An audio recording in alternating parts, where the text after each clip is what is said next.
Sometimes you see a game that just looks so ridiculous you have to download it and try it for yourself. And while this isn't as ridiculous as some other games I've played, it certainly seems over the top. We got Super Mega Baseball 3 for the Xbox Series X. Honestly, I've never heard of Super Mega Baseball before. I'm not even sure how you could get a third title without wide recognition, but I guess I need to give it props for making it to number 3 because most games don't make it that far. But when I was downloading this game, I thought it'd be a game kind of like Backyard Baseball, or at least have some arcadey experiences, a little bit more than a simulation baseball like 2K, but it's definitely more arcadey than simulation, but it's not as arcadey as I thought it would be. Like, I thought there would be power-ups or some crazy home run derby modes or other game modes and other types of things, but the core gameplay is just baseball, and while it's not inherently bad, it just doesn't really jive with the aesthetics. And while we're talking about the gameplay, it's good gameplay, but I feel like I need to personalize some of the difficulty settings a little bit more because some things are easier in the game than others. So the difficulty in this game is called Ego, and you can raise it or lower it as you please. One being the top end of medium, so it's still kind of easy. I'm not trying to sweat myself to death or anything, but you can also change the difficulty for different aspects of the game, like hitting or pitching or fielding, and I found myself having a pretty easy time pitching, but not so much luck hitting, so I just have to tweak those a little bit. Also, I don't know if it's programmed into the game or what, but the generated player names that it creates are just absolutely amazing. Like, look at this fine gentleman, Levi Pepperonis. Now, how can anyone think that that's not one of the most amazing names ever thought of? It has most game modes that normal sports games have, which include a franchise mode where you can play through seasons, develop players, and play for championships, which this mode can actually be played co-op by 2 players online, which I have to say is one of the greatest ideas I've ever heard of.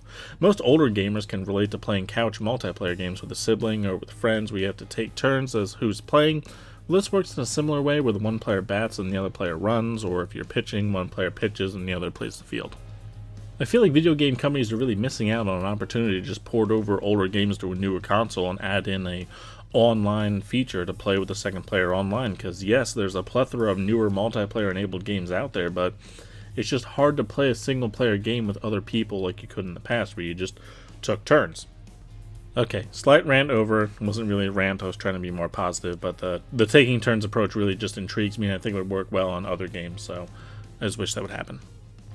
Base running is, well, it sucks. And as many times as I've read the help guide and tried to practice how to do it correctly, it just never works. I've been caught stealing or caught running the wrong base to the wrong bag. It's just infuriating. There's a button to send all the runners, there's a button to retreat all runners, there's one to send the first one, to retreat the first one, to hold the last one, hold the first one, hold...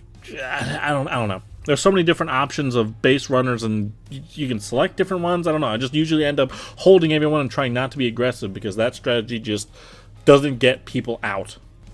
Overall, I like the game. It doesn't blow me away, but it has features that I'm just looking for that other similar games don't have. Mainly this co-op franchise mode that I'm freaking out about, which...